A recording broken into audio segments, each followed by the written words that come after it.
The rain had a way of making the world feel smaller, quieter, as if everything else had paused and only the drops falling from the sky mattered.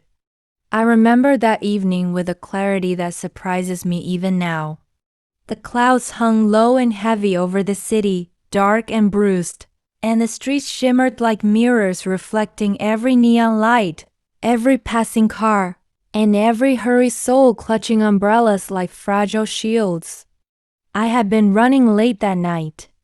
Work had gone on longer than I expected, and by the time I stepped outside, the storm had already begun. Rain slapped against my coat, soaked my hair, and made the pavement glisten under the street lamps. Most people were running, cursing the weather, but I always had a strange sense of peace in the rain. Something about the cold drops on my face made the rest of the world fade. That's when I saw him. He wasn't supposed to be there. I had never seen him before, not in this city, not in this life that I thought I knew. He was standing under the flickering light of a street lamp at the corner of 5th and Main, just staring at the rain. And for a moment, the rain didn't feel cold anymore. It felt like it was wrapping around him like a cloak, highlighting him against the gray, wet world. He had this quiet strength about him, the kind that doesn't announce itself, but you feel it in the way he stands, calm, as if the storm around him existed for everyone else but him.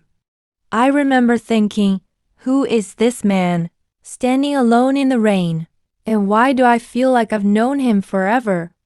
I hesitated for a moment, unsure if I should cross the street, unsure if it was even my place to. And then something, call it curiosity, call it fate, call it something that defies explanation, pushed me forward. My shoes made soft squishing sounds against the wet pavement as I walked closer, the rain soaking through my coat, plastering my hair to my forehead. "Are you okay?" I asked, my voice barely audible over the storm.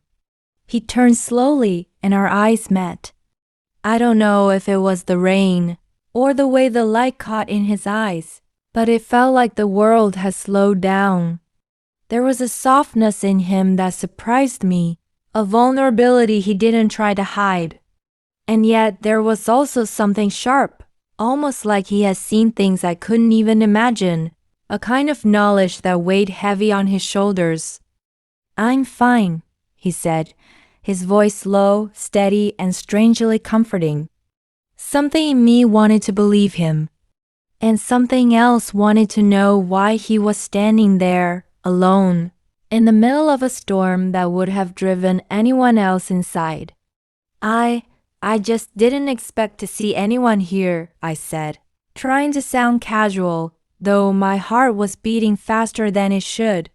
He smiled then, a small, almost hesitant smile, and I swear it lit up the gray world around us. "Neither did I," he admitted.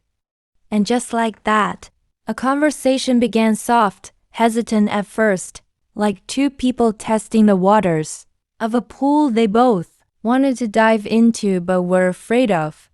We spoke about the rain, about the city, about small things, the kind of things that usually don't matter but suddenly felt important. I remember laughing at something he said, a laugh I hadn't used in weeks, a laugh that felt lighter than air. Minutes passed, or maybe it was hours. I couldn't tell. The rain fell relentlessly, yet I didn't want to leave. There was a pull I couldn't explain, a feeling that someone had just stepped into my life, changing the way I saw everything. Then, just as suddenly as the storm had started, he looked at his watch. "I should go," he said quietly. "Wait," I started, but he shook his head, his expression unreadable. "I don't know if we'll meet again," he said. "But tonight, I needed this." And with that, he disappeared into the rain, swallowed by the city, leaving me standing there, soaked to the bone, heart pounding, feeling like a story had begun but I didn't yet know how it would end. I walked home that night thinking about him, replaying every word, every glance. Who was he? Why did he feel so familiar? And most importantly, why did I feel like my life had quietly, irrevocably changed in the span of a few minutes in the rain? I didn't know it then, but that night, the night I met him in the rain, was the beginning of something I could never have anticipated. Something that would pull me into a world of secrets, of memories long buried, and of feelings I had convinced myself I was too careful to experience again. The rain had brought him to me, and in the quiet of that storm, I knew my life was about to be different forever. I didn't expect to see him again. That's the strange thing about moments that change. You never realize they're important. While they're happening, you only understand later, when the silence feels heavier than the storm ever did. For 3 days after that night, the rain didn't stop. And neither did my thoughts. I told myself it was ridiculous. I didn't even know his name. I didn't know where he worked, where he lived, who he loved, what he feared. All I knew was the way his eyes held mine beneath that flickering street lamp, and the way his voice felt like something familiar I had forgotten. But life has a way of pretending nothing significant has happened. I went back to work. I answered emails. I smiled at coworkers. I made coffee that tasted like routine and swallowed conversations that meant nothing. Yet underneath it all, there was a quiet restlessness, a feeling like I had left something unfinished. On the 4th evening, the rain finally stopped. The sky was still heavy, gray clouds drifting lazily overhead, but the streets were dry enough to walk without soaking your shoes. And without planning it, without even consciously deciding, I found myself taking the long route home. Past 5th, past Main, past the flickering street lamp. He wasn't there. Of course he wasn't. I laughed softly at myself, embarrassed by my own hope. What did I expect? That life would write itself like a movie? That strangers reappear simply because we wished hard enough? I was about to turn around when I heard it. Most people don't come back. My breath caught. I turned slowly, almost afraid that if I moved too fast, he'd disappear like a memory. But he was there, leaning casually against the brick wall of the old bookstore on the corner, hands in his pockets, watching me with that same unreadable softness in his eyes. My heart betrayed me. It raced like it had been waiting for this moment. "You're not most people," I replied before I could stop myself. He smiled again, that small, almost private smile that felt like it belonged to a secret. "You came back," he said, more to himself than to me. "So did you." There was something different about him this time. The storm wasn't there to blur the edges. I could see him clearly now, the slight exhaustion beneath his eyes, the faint scar near his brow, the way he stood like someone who had learned to brace himself against more than just weather. "I was hoping you would," he admitted quietly. Those words should have scared me, but they didn't. We started walking without deciding to, just side by side, matching pace like we had done it before in another lifetime. The air smelled fresh, washed clean by the days of rain. "What's your name?" I finally asked. He hesitated. That was the first crack in the calm. "Daniel," he said after a pause. It felt real, and yet something in the way he said it felt measured. I know," he interrupted gently. I stopped walking. "What do you mean you know?" His jaw tightened, almost imperceptibly. "I've seen you before," he said. "Not just that night." A chill ran through me, Not fear exactly, but awareness. Where? He exhaled slowly.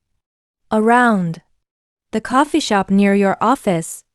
The bus stop on Elm. The park bench on Sundays. My heart began to pound again, but this time differently. You've been watching me? It sounded harsher than I intended. No, he said quickly. Not like that. I just noticed you. The way he said it, not defensive, not guilty, just honest. Why? That question lingered between us. He didn't answer immediately. Instead, he looked up at the sky, as if searching for words written somewhere above. Because you look like someone who's trying very hard not to feel anything, he finally said. And just like that, the air left my lungs. He wasn't wrong. After everything I had been through, the breakup that shattered more than just my heart, the betrayal I never saw coming, the months of convincing myself that detachment was strength, I had built walls so high I forgot what it felt like to climb them. You don't know me, I said softly. No, he agreed. But I'd like to. Silence again. But this silence felt different. Not empty. Not awkward. Just honest. We reached the park before I realized where we were heading. The same park he had mentioned. The same bench I sat on every Sunday morning pretending I enjoyed solitude. You sit here every week, he said. You really have been watching. He looked almost ashamed. I didn't mean to. I saw you once. And then again. And then I started noticing patterns. That sounds dangerously close to obsession. A flicker of hurt crossed his face. It's not like that. Then what is it like? He stepped closer, not threatening, not forceful, just closer enough that I could see the conflict in his eyes. It's like seeing someone who looks exactly how you feel. That sentence broke something open inside me. We sat on the bench together, leaving a small space between us, respectful, cautious. You said that night you needed it, I reminded him. What did you mean? He leaned forward, elbows on his knees. My sister used to love the rain, he began quietly. She said it made the world honest. No one pretends in the rain. You're either soaked or you're not. I listened. She passed away last year, he continued. Car accident. I was driving. The words fell heavy. I'm so sorry, I whispered. He nodded once, accepting the sympathy but not asking for it. I come out when it rains because it's the only time I feel close to her.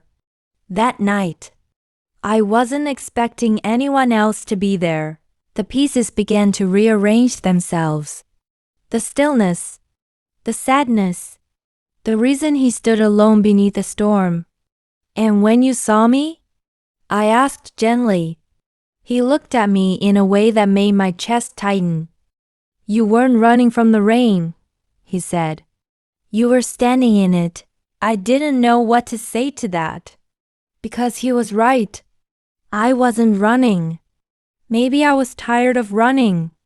The sky began to darken again, though no rain fell this time. Streetlights flickered on one by one, casting long shadows across the park.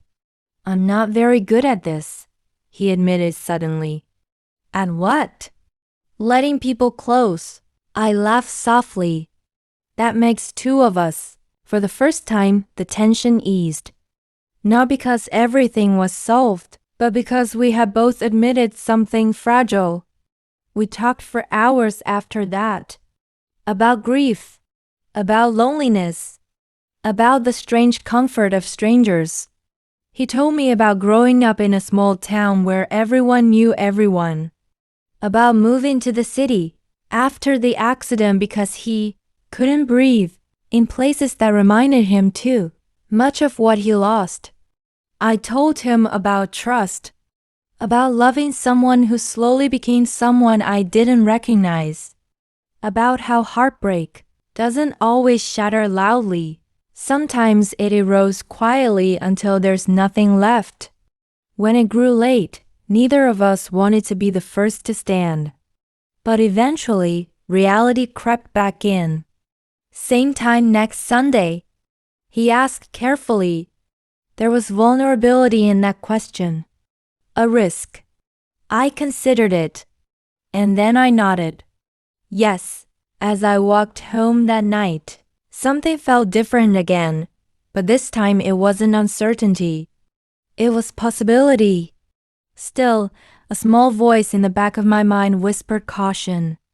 Because there were moments during our conversation, tiny pauses, slight hesitations that didn't fully add up. The way he knew my routine before we ever spoke. The way he almost slipped when I asked where he lived. The way his smile sometimes carried guilt instead of warmth. I told myself it was grief, trauma, overthinking, but deep down, I felt it. There was something he wasn't telling me, and I didn't know yet whether it would bring us closer or tear everything apart.